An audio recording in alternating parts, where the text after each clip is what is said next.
good in this field. My dad fertilized this one, so that's why. And there was a little bit more fertilizer right here, so it's really heavy. But I thought I'd video right now because you can kind of see the grain bin. So in the previous episode, or video I guess, I talked about the grain bins and showed you the field where the wheat was standing straight up. It wasn't swapped yet, right beside the grain bins and beside the schoolhouse. So these are the grain bins over here.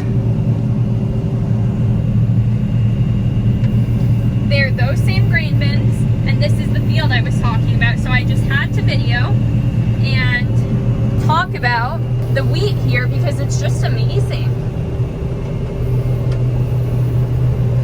It's great in this field, and this is another one of the fields that we're doing that was what my great-grandfather homesteaded in 1912, part of the original homestead, because the house and the homestead is right over there.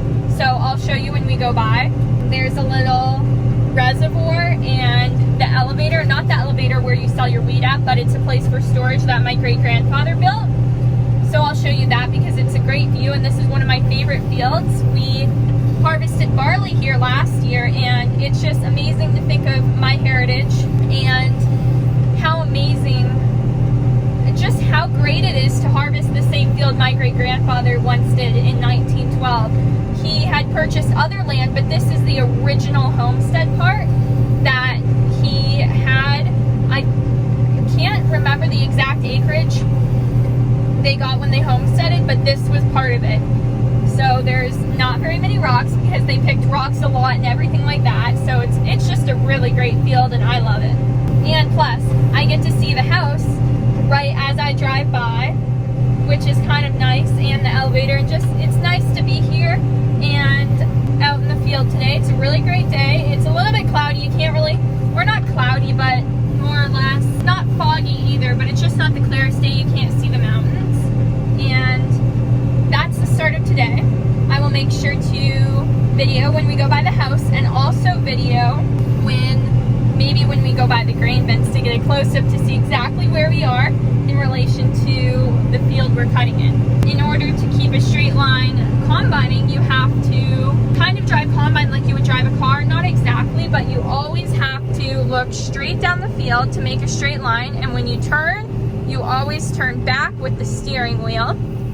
But you also have to be glancing constantly here at your throttle, and then, well, you don't really look at your throttle, but you look up here at your speed and how much you're throwing over and everything like that.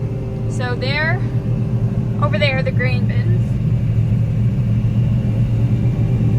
All 15 of them. There used to be 13, but my uncle built 2 more big ones. I was going about 2.1 miles an hour. It just depends. If it gets really thick, I have to go slower. I'm going a bit faster in this field because as you get more confident that your combine can handle it, you can go a little faster throughout harvest. You don't want to push it too hard though, because you don't want it to plug up.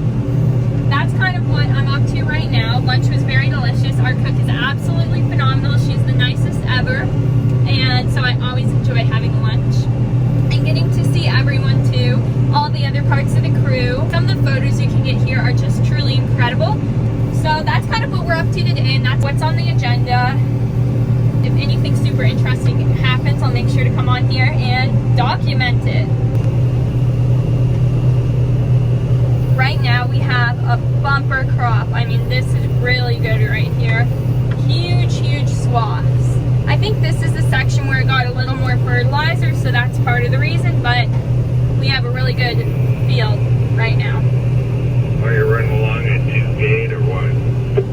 And there are new videos every Wednesday at 11, so make sure to come and expect them because it'll be fabulous. There's always going to be new interesting things in each video, and you'll learn a little bit more about farming and what farmers do and why it's so important to buy USA made products and locally made and harvested goods, because how important it is and what the farmers do in that process, and you'll learn it all here. So make sure every Wednesday there's going to be a new video, and I post 4 times a week on Instagram, so make sure to follow Kate's Egg on Instagram, KATES_AG,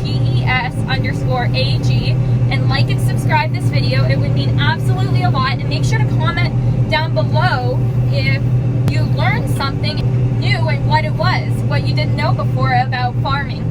Thank you for watching this video, and let's see what else we have to do today. Oh, man.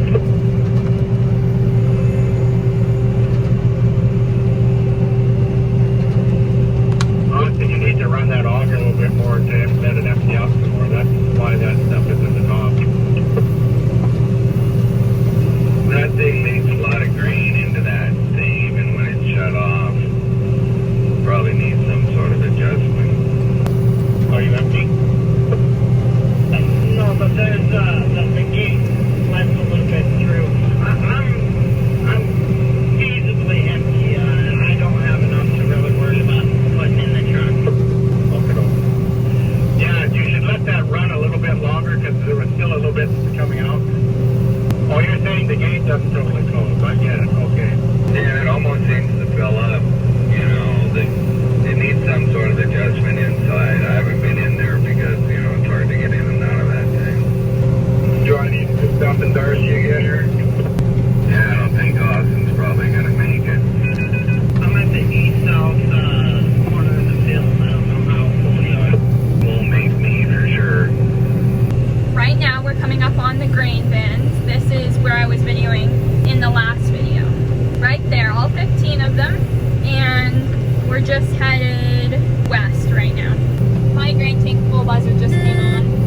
Okay, you can probably make it to the corner gate. Why don't you just cruise out there and dump in whoever truck you know looks like they're the one. Would that be the little red one or the big black one? The red and white one here, Kate. Okay, thank you. Just cruise on over there and dump in there, Kate. Sounds good, thank you.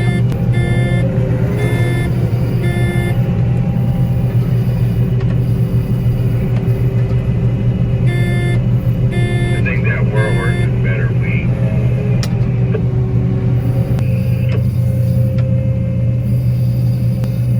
That was on beef stubble too, wasn't it, Mark?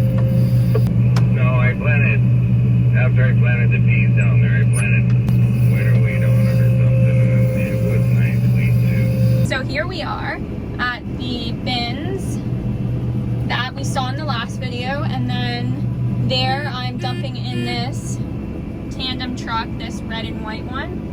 And over there, that's the elevator, that kind of tall thing you see, and that's the Homestead. And over here is where it came from.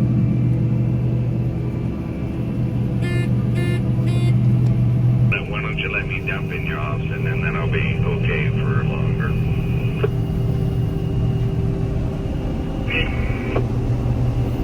That is the truck I just dumped in. That's our black semi. Matt drives that one. They're dumping it in the grain bin right now. So about right there, right in front of Matt, is kind of where we were standing and looking at all of this wheat when it was standing up. And then that same day they were swathing it, and now we're picking it up. It's kind of a cool process. All right, right now I'm just passing the grain bins, and then I'll get on the camera and I'll show you the Homestead area. It's not as good as wheat right in this area, but it's still pretty good. The wild oats are kind of tough on the combine slightly. That's just a kind of type of weed. I'll show you what they look like. They're those kind of white looking big things that you can tell aren't wheat. I don't know if you can really tell. Those are the two new grain bins right there. And that's the one I climbed up and got all that cool footage from. It's on top of there on that little platform. And then over here is Darcy, and he's driving truck over here, which, okay, he's driving truck to these bins to dump in, and this field makes it really easy because we're so close to so many grain bins. As you can tell, the grain cart guy is not over here. My dad has, or I think that's probably my dad, or maybe that's Dan, has his auger out, and that's how we notify the grain person to pick us up. There's Darcy going down the road. He has been a truck driver with us. He was a truck driver before I was born with my uncle, and then on his harvesting team, he has been with us for basically forever since I was born. It's kind of cool. Here's another angle of the bins and the truck.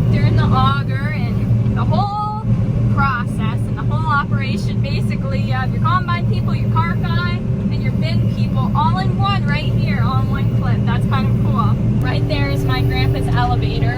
So this is the homestead. That's right there. And the grain car guy right there. So I have to be a little bit careful. We'll get a video right as we go by the other side, but that's the elevator. So I just pulled out of my field, or my row right here. My temperature gauge was pegged out and it started going off. I noticed on the last turn that that I saw a lot of dust coming to the right side of my combine, which is where my filter is, and I have those filter problems like I mentioned in a different video, and so I had to stop because it didn't release. It just was pegged out and the light was going off, and I usually have to watch it, but I was watching it creep up, but I didn't think that it would go all the way up, so I'm just waiting for someone out here to come and help me. So this is the homestead part. That's the reservoir and everything.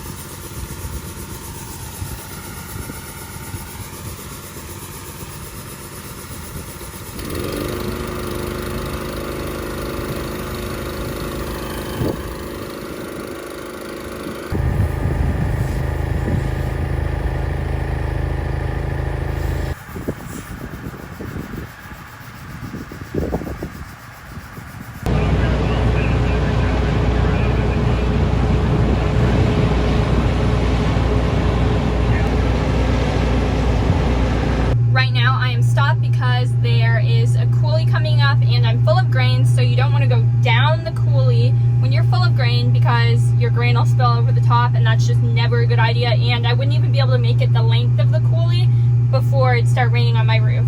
And the grain car guy went to dump someone else first, so I'm just waiting.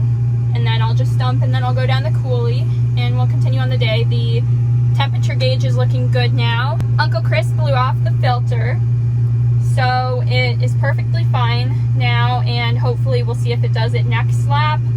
And that's pretty much it for today right now. I see the grain car guys finally coming. All right, I'll catch back with you when something super interesting happens.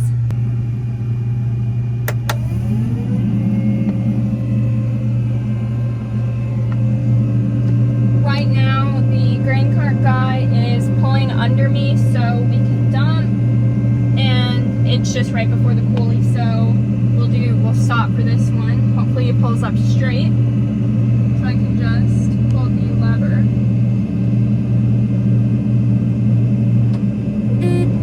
And we're dumping. He didn't pull up that straight, so hopefully I don't fill him up. Oh, I'm going to. I wanted to get a little bit of footage of this wheat because it's pretty heavy right here. And this is the really good part of the field, and the combine's picking up pretty well. We're moving about 1.9, trying to push 2.1 miles an hour. My temperature gauge went up a little bit, but now it looks like it's gone down. It had gone up to under the red again on that same corner, but now it looks like it's gone down to the middle, which is really good. That just happens because my seal, it doesn't always keep all the dust and stuff out on my filter for my combine. Not as big here right now as it was, but oh my goodness, there were huge swaths that were from either end of my combine header, and my combine header is 15 feet long. I am releasing a Farm to Fashion product in the fall, so stay tuned. There's going to be lots of amazing updates, and I might even show you a little bit of me maybe working at my desk working on it. I work on it 7 days a week, and I'm so passionate about it, and it'll be a way for me for everyone watching and for anyone who'd like to purchase it, to carry a little bit of the Montana farm with them and a little bit of a story of farming and the importance of farmers. And that's what these videos are about, is really teaching people and giving them a connection on where their food comes from, which is so important. And I can't even imagine not knowing where my food comes from, so I want to teach everyone possible and give them that connection. That is what I'm very excited to continue to do right now. I really want to make a huge difference. So maybe if you're at home watching and you didn't know what farmers did so that you could have food on your table, you do now, and you know a little bit more, and hopefully these videos just put a smile on your face, because they sure put a smile on my face making them. There's a lot of hawks out today. I mean, gosh, they're everywhere. They're in the wheat swaths. There's like at least 10 of them just surrounding me right now. And sometimes they lose their feathers in the wheat swath.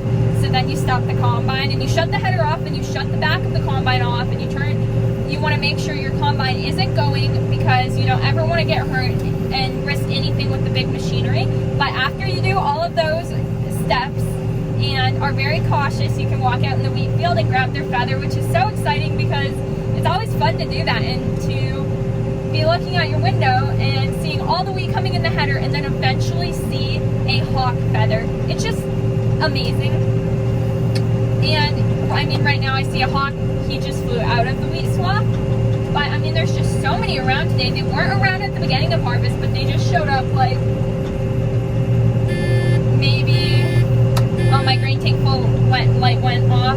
They maybe just showed up maybe yesterday actually, or a couple of days ago, because no, I think they just showed up yesterday actually. They have not been here at all. I might have to radio. My grain tank full light has gone off. Austin will be right there. Austin is our car driver, and that was my dad.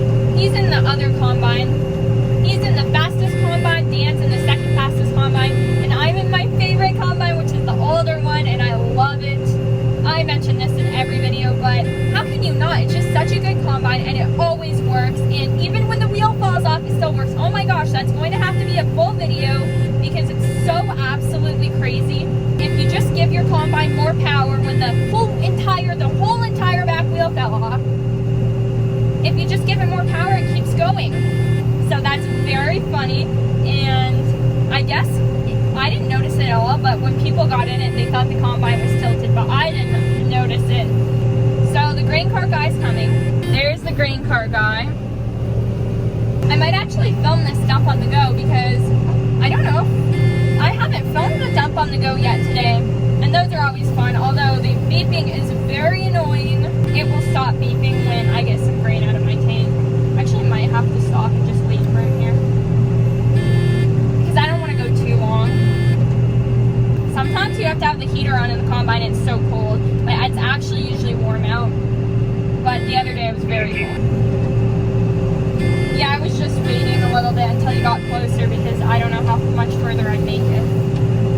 I didn't want to take the risk with grain falling on the roof. Have to pay attention a little bit. Wouldn't have made a whole lot further, that's for sure. So combine drivers have to pay attention a lot. My window is just starting to empty. It hadn't even yet. Just drive the same speed. I have been. I just wanted to give you a heads up because this is part of the cart's getting full. Oh, you were dropping back.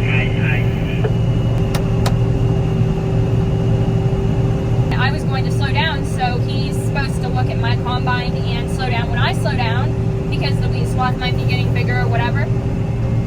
And so I just told him to drive the same speed because part of his cart was getting full, and that basically means that I have to kind of, we call it work the cart, go forward and back while he drives the same speed in order to not overflow part of the grain cart and not fill the other.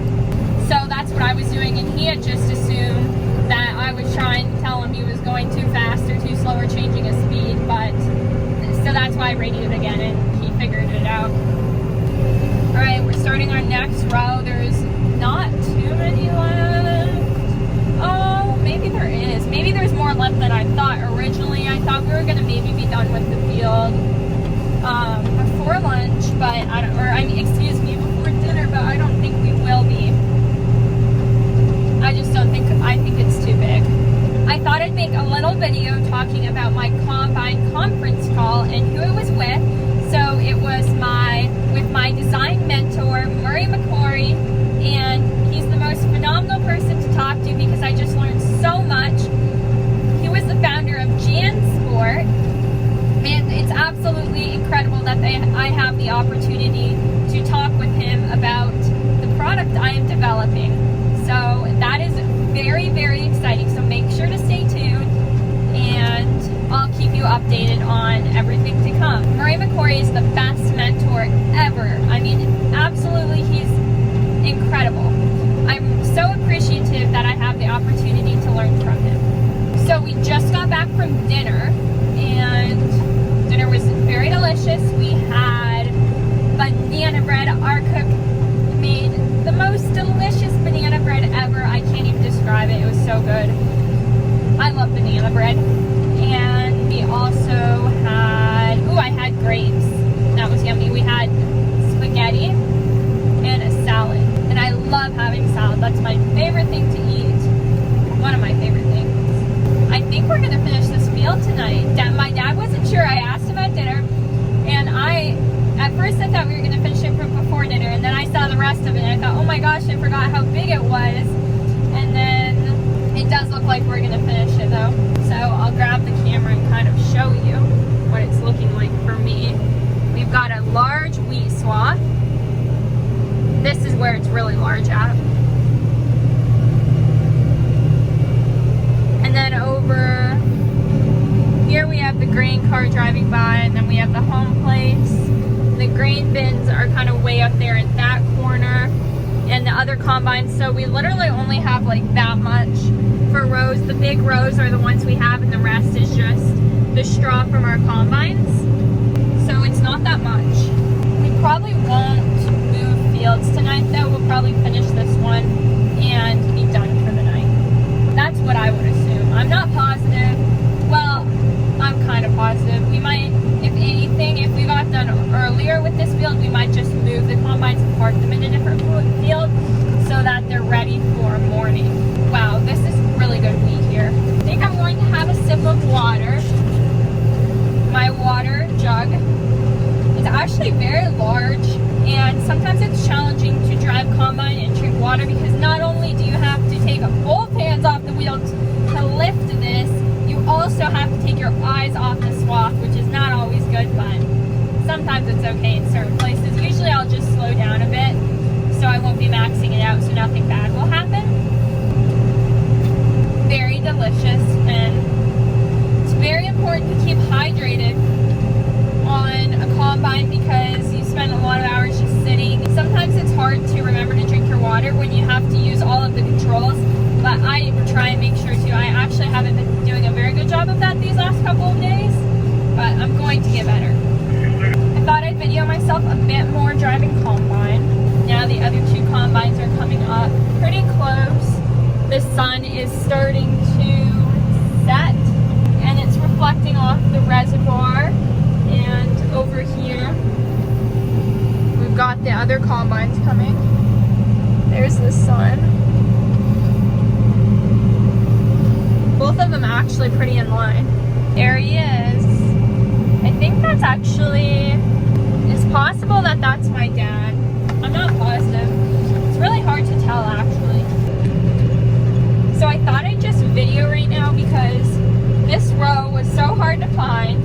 Oh my goodness, I had to go down part of a Coolie row, and then apparently Dad had taken the rest of that, and then I had to combine back, and then Dan was in the row to my right, so I let him go first, so he's the combine right in front, and then I'm picking this row. It's really confusing, but it's getting a little bit later. I'm getting kind of tired. It's about maybe 8.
helping with the combines, and Grandpa and I are now going home.